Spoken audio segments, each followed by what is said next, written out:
Can AI stop a mass shooting? Let's find out.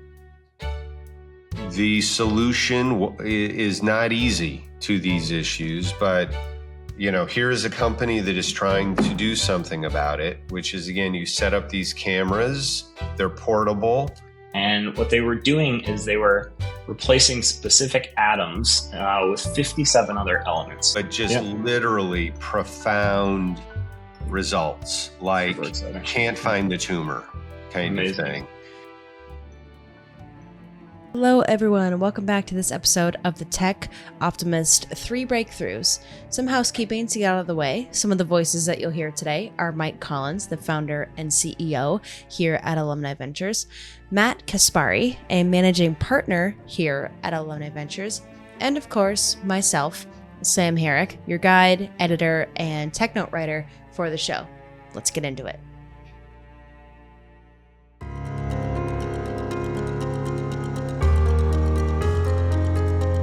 In a world captivated by criticism, it's easy to overlook the groundbreaking technologies shaping our future. Let's shine a light on innovators who are propelling us forward. As the most active venture capital firm in the US, we have an exceptional view of tech's real-world impact.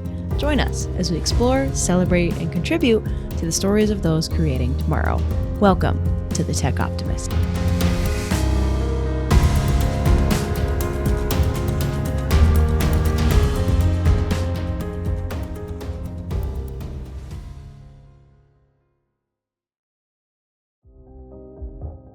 As a reminder, the Tech Optimist podcast is for the informational purposes only. It is not personalized advice, and it is not an offer to buy or sell securities. For additional important details, please see the text description accompanying this episode. You have one today. Yeah. Okay. I had a backup just in case. Anything else going on before we dig into it? I'm calling in from Paris, so that's going on. You out for the Olympics? Are you competing? Yeah, my wife's been out here for work, so I came out with the kids. So we've got a couple Olympics events and seeing friends. So pretty awesome trip. I tried to. They're going to LA, and I go to my wife. I go, "Oh, we should go," and she was like, she couldn't have been more negative. She was like, "Oh, the crowds, you don't get to see shit. You want to watch it on television." Yeah, this is the emptiest I've ever seen Paris. So it's very interesting. I think no one's shown up. I think the opening ceremony is not for a few days, but the people in the restaurants are kind of freaking out. Like they've shut down the whole city. No one's here. Everybody wanted to rent their apartment probably to like people that. Yeah. Maybe the crowds are about to come, but as of right now, the city is weirdly empty. File that away. That away. Yeah. I have a feeling LA may be pretty different, but yeah. I'm not sure how much of it was LA versus going somewhere cooler. Or just generally, I've never been. To a couple. I think she wants to view it like. I agree that like watching the bicyclists go by, kind of thing. I don't know. Yeah, I've never been. My wife's done the 2 Olympics. Yeah, I've never been either, and it's kind of like sounds kind of interesting to me. Yeah, we're gonna see the U.S. Men's play France in soccer, so I've never been to a big soccer game, so that'll be cool. Well, that'll be fun. Yeah. Buy a kit. Yeah. All right, let's get into it. All right, welcome to Alumni Ventures and our Tech Optimist podcast. This is our 3 Breakthroughs show where we get together and talk about interesting innovations, cool companies, scientific breakthroughs that we think can change the world. So welcome to this week's show. I think, Matt, I go first this week, right? Sounds good, yes. All right, so I've got 2. The first one I'm going to talk about is in the context of, and I'm going to give a little preamble, AI, right? There's been a lot of buzz lately and people writing articles kind of taking the counter trade which is, hundreds of billions of dollars going and building into this infrastructure, and there's no revenue, and when do we get our ROI? When is our ROI? Yeah. So, on the surface, it's a reasonable question. I think all the analysis I've seen has really underestimated the cost savings that customers get. Meaning, it's one thing if you can, if you're a provider and you get revenue. I'm going to pick Microsoft. So I can sell cloud services and I can get revenue. Yep. I think the other side of this is, we're looking at companies that are trading at, 30 times revenue.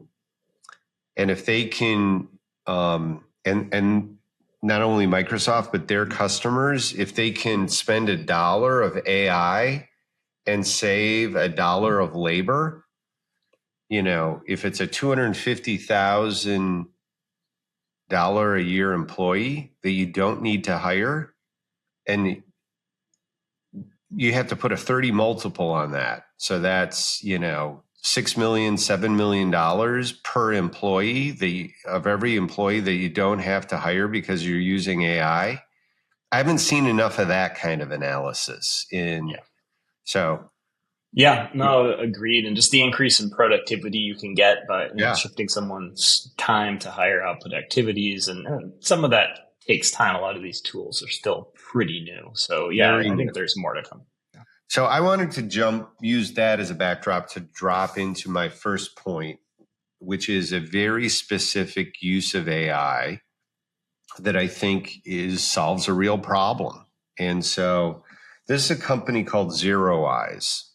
And what they do is they use a combination of cameras and AIs and learning to identify mass shooting prospects. So they scan, you go to a public event, like a political rally, you set up these cameras around, and you... Seems obvious, like that we should have this kind of technology. Well, this is obviously very timely, and the reason I chose it, which is we had, a really tragic example again of, a young male with a,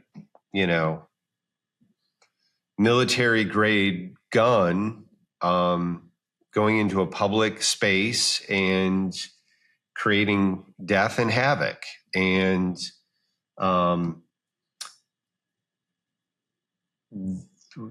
the solution is not easy to these issues, but here is a company that is trying to do something about it, which is, again, you set up these cameras, they're portable, they have the ability to detect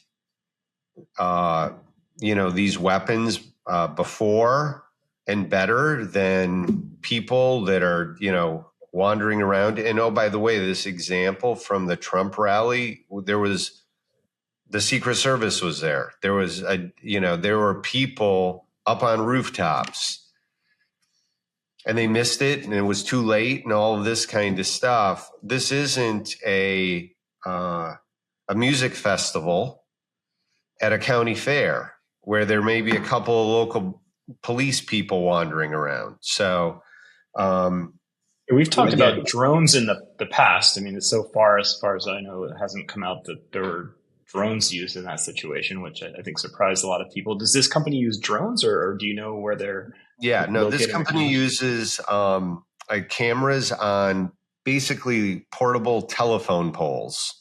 Okay.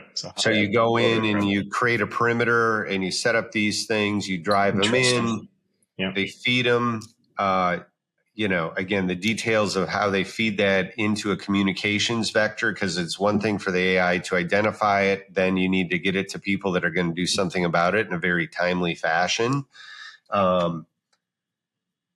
I think the main point I'm trying to make is here's a company. This was started by a former Navy SEAL, kind of after the Parkland High School shooting. It looks at an incredible number of images. It does it in a way that is super intelligent, and the demo is really impressive. And companies taking off, obviously. So again, problems, solutions, that's how we're wired to great tech look at things. Yeah. But this is a case where, you're talking about the power of, cheaper cameras, drone technology, you mentioned, Matt, AI systems, state-of-the-art communications. You got to stay ahead of this stuff. So I just thought it was a very interesting and obviously very timely example. Yeah, it's a great one. I mean, wow. I looked into this company, ZeroEyes. I'm gonna, of course, like my MO, I'm gonna play their sort of mantra video on their technology and how it works. But first, I wanted to add a little bit more context as well to the point that Mike made earlier about, AI, and if companies are using them, like, putting more money into AI rather than actual labor and staffing, and kind of what those numbers look like. So Deloitte University Press published a report recently called "How Much Time and Money Can AI Save Government?" Highly recommend to read. The article is really fascinating. Cognitive technologies could free up hundreds of millions of public sector worker hours. Pretty much, this article exemplifies how, the government sector might use AI within their everyday operations. So I'm going to read a few segments of it. All kinds of institutions today run on data, and that means endless staff hours spent inputting, processing, and communicating. The work needs to get done, so someone has to spend that time pecking away at a keyboard, right? But who or what that someone is what is in question here. So I'm going to read the first segment of their introduction. The promise of reducing or even eliminating all that drudge work is one reason why many managers are enthusiastic about new applications based on artificial intelligence. Finally, staff resources could be freed up to do real work, with people having time to focus on creative projects and deal directly with clients and customers. So again, we have this argument where AI is used as a tool. It's not used as a replacement for jobs or labor hours. AI is, with companies like this, designed to take the positions within these systems that just need a brain, right? When that actual brain from a human is more creative and design oriented and more social, right? And so then that social, smart human can be put to other work that is more important and more enthusiastic towards the company's mission. So this is what Mike was saying at the first part, whereas when we talk about ZeroEyes in this company, a human brain doesn't have enough time to process, like, that is a threat. This person is holding a threat within a vulnerable community or a vulnerable building. Let's get response going, right? So then it's this, ZeroEyes is this automatic system that's placed within already existing security cameras or like Mike was saying, in those portable ones, those portable telephone poles that you can put around large scale events and all that fun stuff. So ZeroEyes then is doing that brain work that a human may have trouble doing when that human could be used otherwise. And hopefully, this other brain, this AI brain that is sorting through hundreds of thousands of images from the security cameras, can identify the threat. So without further ado, I'll stop yapping. Here is a video from ZeroEyes, and then we're going to hop into a quick break, and then we'll hop right back in. All right, enjoy. ZeroEyes is a team of former Navy SEALs and military special operations veterans teamed up with elite technologists with a mission to save lives. We use your existing video cameras, coupled with our artificial intelligence gun detection, to prevent threats rather than react to them. There's no better purpose right now and no more difficult problem to solve than mass shootings. We go over the existing security cameras at a building, so on the interior and exterior, at entrances, exits, choke points, bottlenecks inside the hallways. So when a shooter walks up and they take out a weapon, ZeroEyes system will pick that weapon up. And our military trained operation experts verify every detection before sending out alerts to local staff, security, and the local 911 center to get the alert to first responders. It takes about 3 seconds from the time a gun enters the frame of a camera to the time an alert is sent. So now they know what the shooter looks like, what type of weapon they have, We have an armed subject in the southwest hall. how many there are, and what was their last known location. First responders on scene have access to this information before shots are fired. That will allow them to go directly to the shooter and prevent more violence from occurring. Drop your weapon now! Drop the gun! Drop the gun! So we could really decrease response times and save lives. Turn around! So we want to stop threats at first sight, not first shot. Mass shootings are devastating. Current alternatives are reactive. We need a proactive solution that mitigates gun violence, provides actionable intelligence, reduces response time, ultimately saving lives, while at the same time respecting our privacy and rights. ZeroEyes is that solution. Save time, save lives.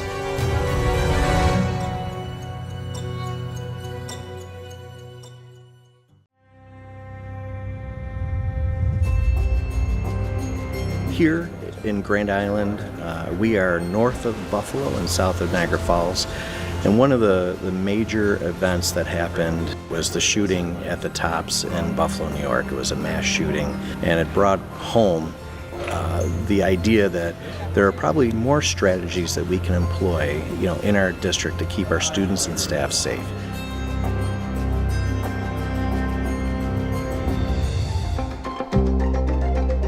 We have a really awesome team from all over Western New York going to come see how the software works. The whole concept came from turning that traditionally reactive camera into a proactive gun detection system. We're going to have a live demonstration. The attendees not only will learn about the product, but also get a chance to see how effective it is in communicating to the key people that a district would identify to get this information. Someone in the ZOC is calling our direct point of contact, relaying this information. So you're able to have this desktop dashboard up, as well as receiving the SMS notifications, as well as receiving the notifications on your mobile app. Navy Pier is a big open parkland, really, where we have a lot of different entertainment. It's a free area for people to come visit, which is hard to secure. So adding this feature, I think, just helps us with another layer of security. You'll be able to see Kevin as he walks the cameras, in front of the cameras, and then our dispatch center is with us remotely. They will be dispatching the alerts. Once the algorithm gets the detection, you're going to see the single frame image come in with a red bounding box around the weapon where the analyst is going to make the determination of yes, this is a gun, or no, it's something else. The greatest value that ZeroEyes offers is the human intelligence side with the former military personnel and using their experience with weapon identification. Truly, their sole purpose is to make sure every detection the AI makes is an accurate detection. It is super impressive to see how fast the information flows and how quick we can react to keep kids safe. And we're stopping the threat at the first sight of a gun, not after the first shot's been fired. We did test this for a good 9 months, and to be honest with you, they've been 100% on right now. Probably one of the greatest inventions that we've had in recent years, to be honest with you. It's real-time info, and that's huge. Now that I've seen how the system works, it's very good. I thought the presentation was great. It was well prepared. I really think that it would be beneficial for any school district throughout the country. I thought it was very informative, and I think it incorporate well actually into our school system. It sent the alert to my phone, be able to zoom in and see what hallway where the location was. And seconds are crucial, and if you're saving seconds or minutes detecting weapons, it's really going to help not only the first responders but the life-saving measures. This identifies the threat before they enter if the gun is brandished, and that to me changes everything.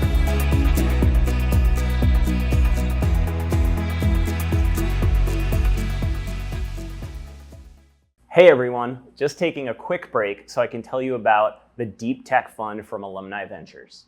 AV is one of the only VC firms focused on making venture capital accessible to individual investors like you. In fact, AV is one of the most active and best performing VCs in the US, and we co-invest alongside renowned lead investors. With our Deep Tech Fund, you'll have the opportunity to invest in innovative solutions to major technical and scientific challenges, which can have a hugely positive effect on society. Companies that have the potential to redefine industries and create a more sustainable future and deliver significant financial returns.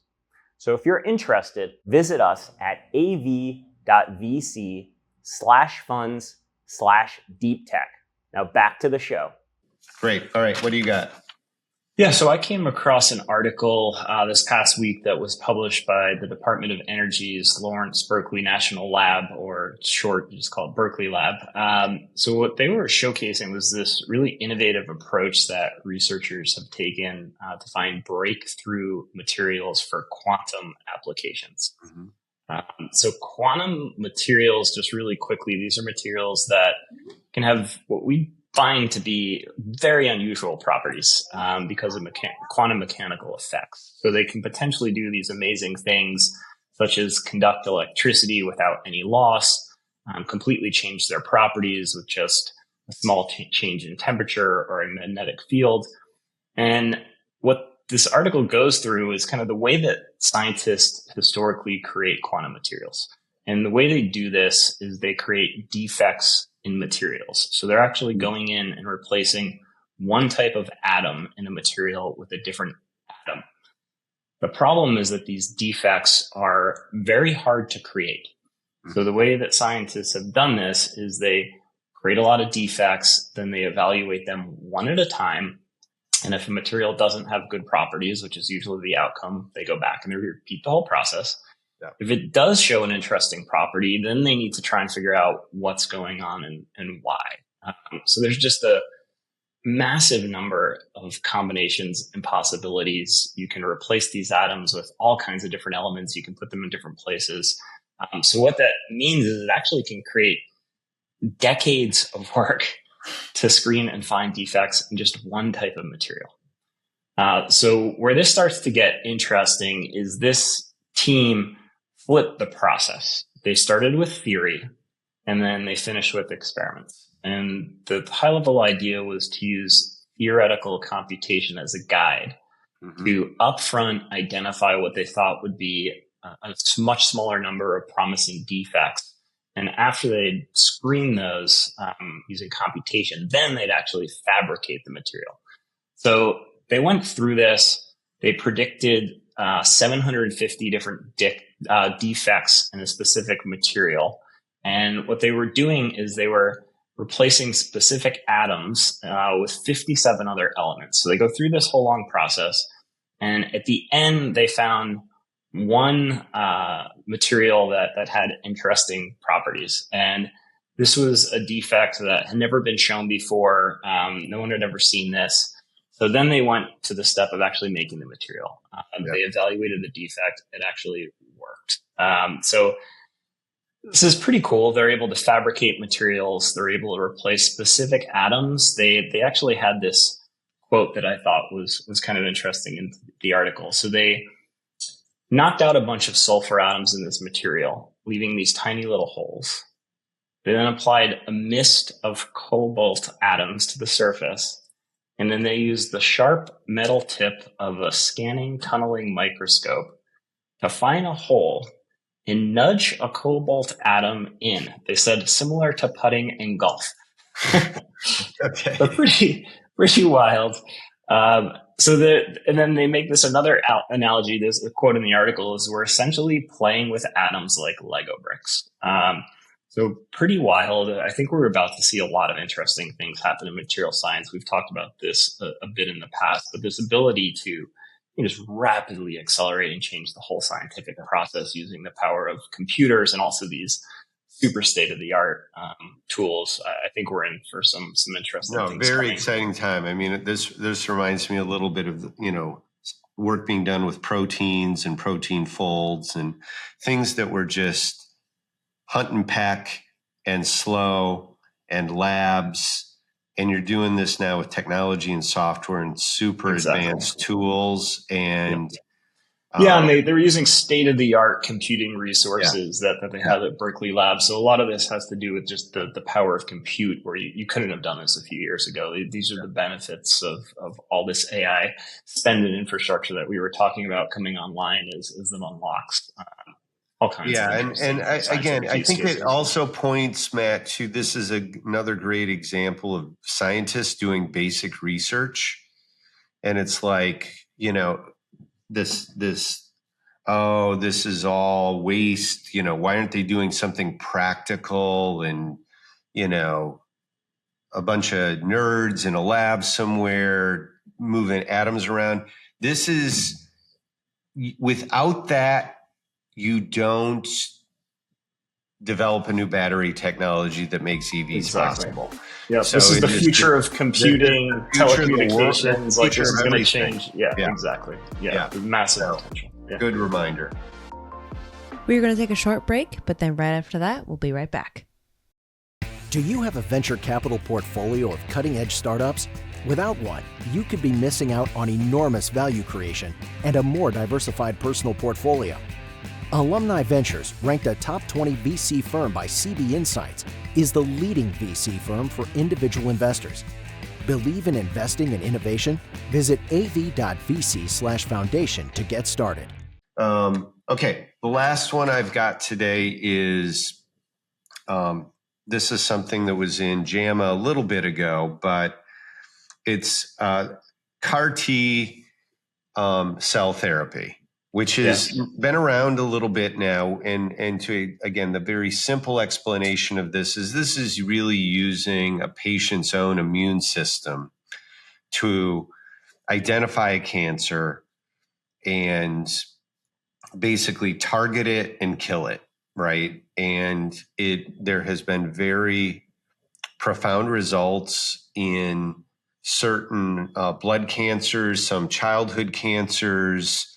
But what I think is really exciting is the expansion of it into some new types of cancers, including one of the nastiest, most deadly brain tumors, which is glioblastoma. Yeah. And actually killed my grandfather. Wow. And so, and work being done, a lot of the work is being done at Mass General, not too far from us here in the Boston area. Hospital. Yeah. And, they've developed something. One of the issues is always, cancer is just really clever at kind of mutating and changing. And if you get it one way, it kind of sneaks around you. But they've created really kind of a bundle of attacking mechanisms. So it's more than just one protein and identifier. And so they're kind of hitting it on multiple forces, and they've designated it CAR team is kind of the thing they're doing. And very early stage. Very early science. I was going to ask, stage 1, stage 2, but just literally profound results, like can't find the tumor kind of thing. And has people just, again, very excited about that this technology, which so far has been very effective in a narrow set, is beginning to mature like these things do. And the problems get solved, and kind of the second generation of these things are now opening up to some very resistant, nasty tumors, including, I think there's hope for pancreatic tumors and obviously these very nasty brain tumors. That's great. A long way to go yet, but again, encouraging results. Again, I think we're finding with a lot of these cancer things that what we're hoping for is not you take a pill and you're cured, but that there is more tools in the toolbox that just provide a higher quality of life for a longer period of life and a very a series of things that you live with for a long, long time, which has, been the story now of AIDS and things like that, manages for very long periods of time. Yeah. Yeah. So it's really good news. And again, for those that have been touched by cancer, again, I think we're in for a very exciting decade where, one thing is they're just, the number of people that want to get into the trial for this new treatment is just longer than they can handle. Yeah, it's expensive. It's labor intensive. It's it's still at kind of MVP stage, but very, very promising. So that's great. Excellent. Okay. Another good week. That's great. Another set of interesting things. We'll do it again, Matt. Sounds good. Good to see you. Take care. See you. Take care. Bye. Bye.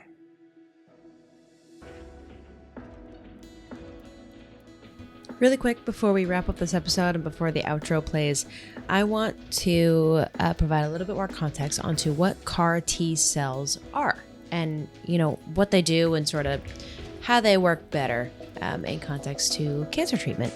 So the definition of them is they are chimeric antigen receptors, or CARs, are receptor proteins engineered to give T cells the ability to target a specific antigen, combining antigen binding and T cell activating functions into a single receptor. So they're a form of immunotherapy used to treat certain types of cancer. CAR T cells are T cells that have been genetically engineered to produce an artificial T cell receptor called the chimeric antigen receptor on their surface. These modified T cells are designed to recognize and attack specific proteins on the surface of cancer cells. So T cells are collected from the patient's blood. The cells are then genetically modified in a laboratory to express the CARs, and the engineered cells are multiplied into millions. The CAR T cells are then infused back into the patient, and then, once they are in the patient's body, the CAR T cells multiply and, guided by their engineered receptor, recognize and kill cancer cells that have the target antigen on their surfaces. So, a little bit more context onto what CAR T cells are, how they work, and how they work within the body that has been affected with cancer. But thank you so much for listening to this episode of The Tech Optimist. Thank you so much for joining us. And we will see you on the next episode. Thanks so much.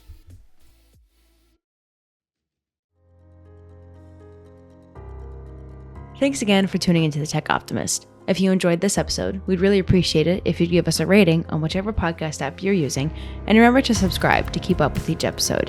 The Tech Optimist welcomes any questions, comments, or segment suggestions, so please email us at info@techoptimist.vc with any of those, and be sure to visit our website at av.vc.